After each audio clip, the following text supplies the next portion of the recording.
Shalom saudara. Pernahkah saudara mendengar ayat ini? 1 Yohanes 1 ayat 9 yang berkata, "Jika kita mengaku dosa kita, maka Ia adalah setia dan adil sehingga Ia akan mengampuni segala dosa kita dan menyucikan kita dari segala kejahatan." Dan saudara mendengar bahwa walaupun kita sudah berada di dalam kasih karunia, di dalam perjanjian baru, maka kita tetap perlu mengaku dosa kita. Seringkali pernyataan ini ditempelkan dengan kata-kata jika saudara tidak mengaku atau jika saudara tidak meminta ampun atas dosa-dosa saudara, maka saudara tidak akan menerima berkat ataupun perlindungan daripada Bapa. Apakah ini yang dibicarakan oleh Yohanes di dalam penulisannya di 1 Yohanes 1? Hari ini saya ingin menjelaskan beberapa ayat penjelasan dari ayat ini. Firman Tuhan di Ibrani 10 berkata demikian, "Dan karena kehendaknya inilah kita telah dikuduskan satu kali untuk selama-lamanya oleh persembahan tubuh Yesus Kristus, saudara-saudara." Bahwa kita dibenarkan satu kali untuk selama-lamanya. Bahwa keselamatan kita, bahwa berkat kita, janji Tuhan di dalam kehidupan kita tidak lagi bergantung kepada apa yang saudara dan saya lakukan atau tidak lakukan. Bahwa seluruh janji, seluruh kebaikan, seluruh perlindungannya, itu Dia berikan kepada kita karena kita telah dikuduskan satu kali untuk selama-lamanya. Lalu bahkan di Ibrani 10 ayat 14 berkata demikian, "Sebab oleh satu korban saja Ia telah menyempurnakan untuk selama-lamanya mereka yang Ia kuduskan." Dan tentang hal itu Roh Kudus juga memberi kesaksian kepada kita bahwa pernyataan ini, bahwa perlindungan atau kekudusan yang kita miliki bukan saja dijaminkan oleh kematian Yesus, tapi bahkan Roh Kudus pun memberi kesaksian bagi kita. Jika kita sudah mengerti hal ini, maka pertanyaannya, apakah kita masih perlu mengaku dosa kita? Tapi ada sebuah ayat lagi di Yeremia pasal 31 yang berkata demikian, "Sesungguhnya akan datang waktunya, demikianlah firman Tuhan. Aku akan mengadakan perjanjian baru dengan kaum Israel dan kaum Yehuda, bukan seperti perjanjian yang telah kuadakan dengan nenek moyang mereka pada waktu aku memegang tangan mereka untuk membawa mereka keluar dari tanah Mesir. Perjanjianku itu telah mereka ingkari karena fokusnya kepada apa yang mereka lakukan dan tidak lakukan, meskipun aku menjadi Tuhan yang berkuasa atas mereka. Demikianlah firman Tuhan. Tapi beginilah perjanjian yang kuadakan dengan kaum Israel sesudah waktu itu. Aku akan menaruh Tauratku dalam batin mereka dan menuliskannya dalam hati mereka. Maka aku akan menjadi Allah mereka dan mereka akan menjadi umatku. Dan tidak usah lagi orang mengajar sesamanya atau mengajar saudaranya dengan mengatakan, 'Kenallah Tuhan.' Sebab mereka semua besar kecil akan mengenal aku. Demikianlah firman Tuhan. Sebab aku akan mengampuni kesalahan mereka dan tidak lagi mengingat dosa mereka." Perkataan tidak lagi mengingat adalah sebuah perkataan aktif, saudara-saudara. Bahwa Tuhan bukan lupa. Tuhan tahu, tapi Dia memilih untuk tidak mengingat, saudara-saudara. Bahwa saudara dipandang benar dan dipandang kudus satu kali untuk selama-lamanya oleh karena darah Yesus yang ada di dalam kehidupan saudara dan saya. Lalu jadi kita mulai bertanya, jadi kita masih perlu nggak sih mengaku dosa? Sayangnya, saudara-saudara, sering kali ketika kita mendengarkan ayat ini, yang kita pikirkan di bayangan kita jika kita ingin mengaku dosa kita adalah dosa-dosa yang seakan-akan besar, saudara-saudara.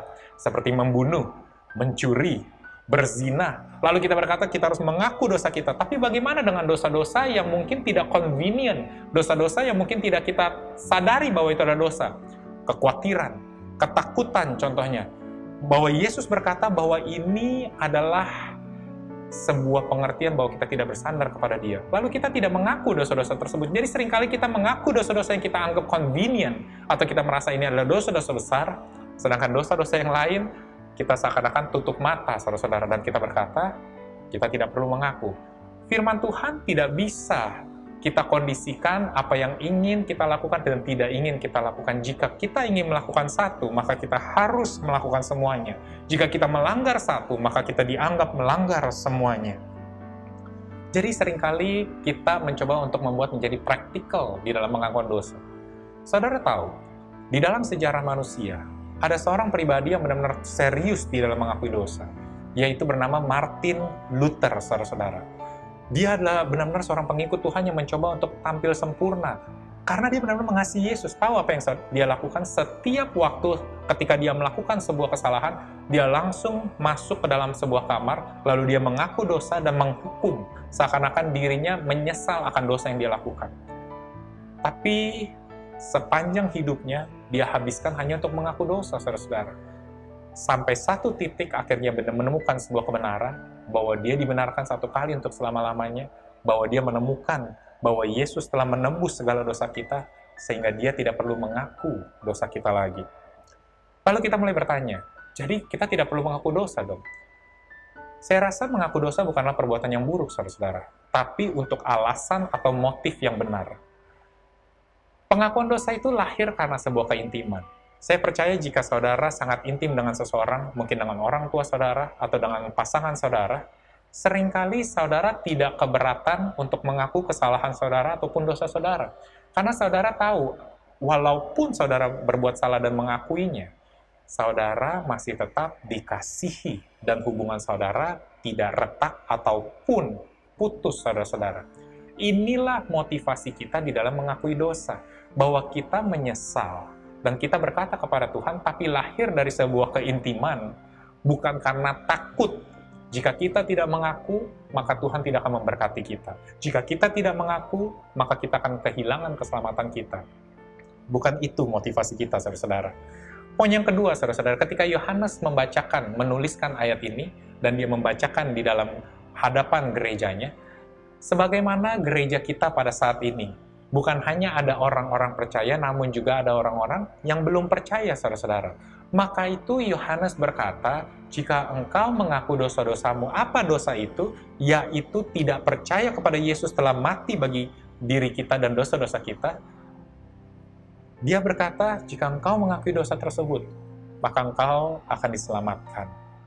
Jadi yang konteks kedua kita harus ingat, bahwa Yohanes berbicara bukan hanya untuk orang percaya, tapi juga untuk orang tidak percaya. Dan konteks ini berbicara kepada untuk orang tidak percaya.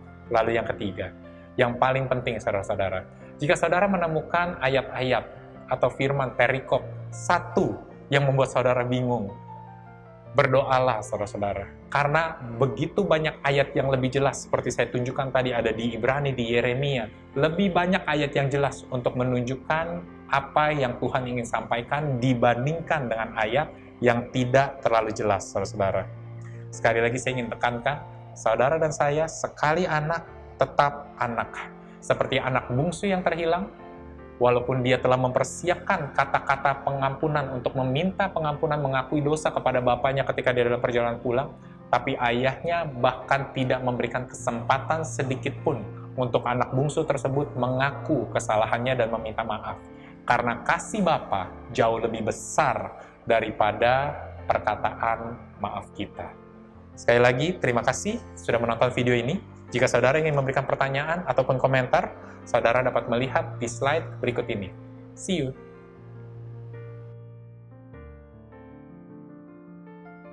Hai, saya Julian Chong dari The Cause Indonesia Church, dan ini adalah channel YouTube kami. Saya mau berterima kasih karena sudah bergabung dengan kami hari ini.